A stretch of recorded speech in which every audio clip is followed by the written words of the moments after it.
fi ñu jaar ba yegg si fi ñu yegg si tey ak bit bi nga xam ni tey moo indi ñaareelu vidéo bi muy Pape Alassane Gueye vraiment macha allah Fatmata Sabally. waaw xam nga nag mooy li ñuy wax rek Lions yi bi ñu ñëwee ba léegi ci compétition bi dañu wane benn constance maanaam li ñu xam ñoom xam nañ ko bu ñu placé woo ku nekk boo gëmmee xam nga ki ngay paas kan la ku nekk sa morom ni ko Ismaïla Sarr waxee démb ci biir reportage bi ku nekk rek da nga wóolu sa morom parce que xam nga ne su ma dóoree bal bi Kalidou dina fa nekk su ma ko dóoree Pape Gueye dina ko jàpp kon dans leur tête xam nañu ku nekk li ma war a def kon bi ko Gana joxee Pape Gueye moom nee na gestuwul jàpp na ne fi mu taxaw baax na dóor na dugg na essayé na jàll na dugal na kon jël nañ coupe bi pour dire tout simplement que y a une cohésion y a une constance y a une complicité y a une solidarité vraiment mu nekk équipe bu fort boo xam ne war nañ ci kontaan bu baax a baax. Il a également beaucoup de mérite cet entraîneur-là. Pour sa première participation, il décroche la coupe et c'est très important. Effectivement moom nag mooy artisan wu lii yëpp. Absolument te du doon guléet ndax Pape Thiaw mooy premier entraîneur national boo xam ni moom moo gagné CHAN bi te loolu yàggul Algérie organisé ko mu ñëw fekk si ko foofu noonu ànd ak moom final daa di donc gagné trophée boobu tey nag bu defee waatee jaloore bii nga xam ni moom la def tey ànd ak Maroc dem ak Maroc final gagné itam coupe bi loolu nag du ñu doon guléet te wax dëgg yàlla c'est quelqu'un boo xam ni qui a du mérite comme ni nga ko waxee ñu war ko sargal autorité yaa ngi egsi nag am naa ñu bàyyi cérémonie bi rek ñu daal di déroulé wu ñu ànd ak sénégalais yi seetaan li nga xam ni moo fi indi nit ñi ba bàyyi la Ousmane Massamba Gueye kon la parole à Massamba Gueye au MC pour nous dérouler cérémonie bi. Honoré de votre présence cette belle cérémonie.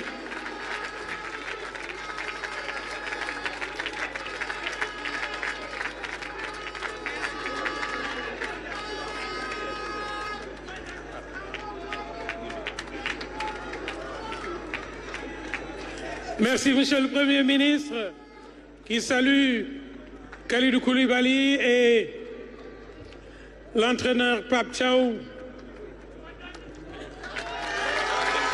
Le président de l'Assemblée nationale, merci d'accueillir Monsieur le président de l'Assemblée nationale, fervent supporter qui a accompagné aussi cette victoire. Sous vos ovations, Monsieur El Hadji Malick Ndiaye, président de l'Assemblée nationale, qui vient rejoindre les députés qui sont présents à la tribune depuis très tôt en ce début d'après-midi.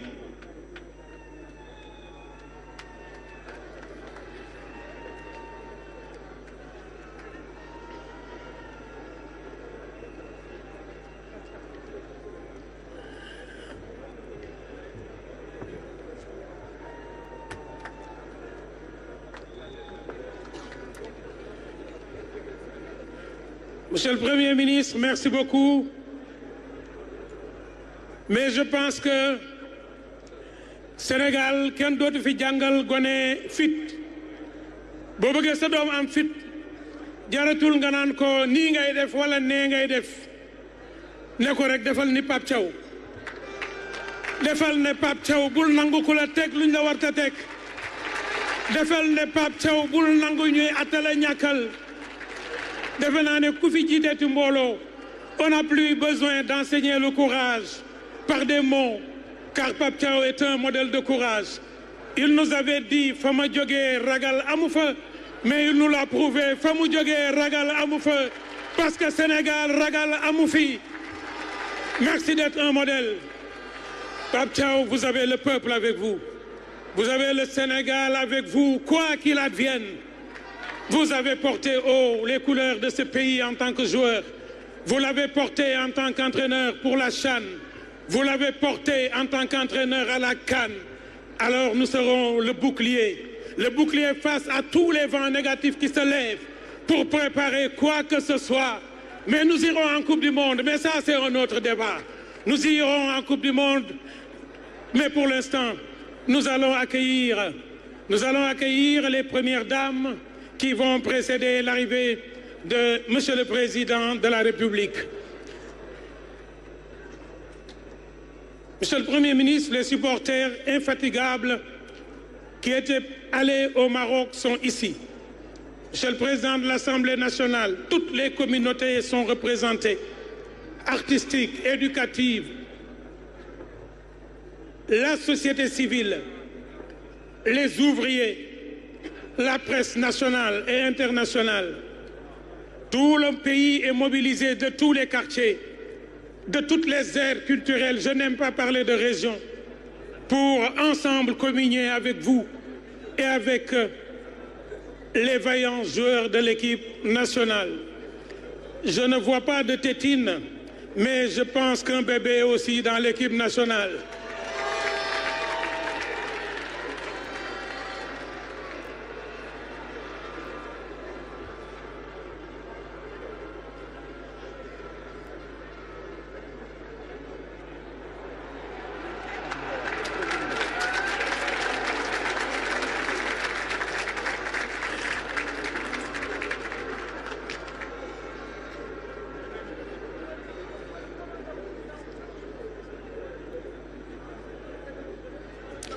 Je voudrais saluer aussi la présence du corps diplomatique.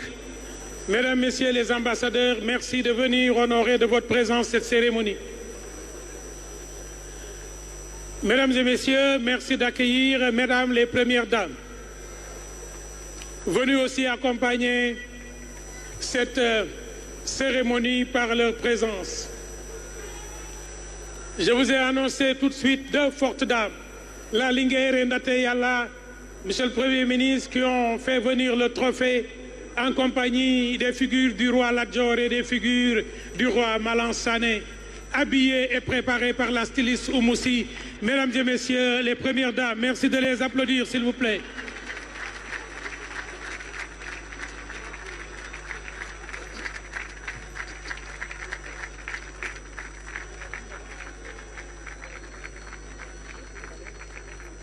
Salué par Madame le ministre des Sports, Monsieur le Premier ministre et Monsieur le Président de l'Assemblée nationale.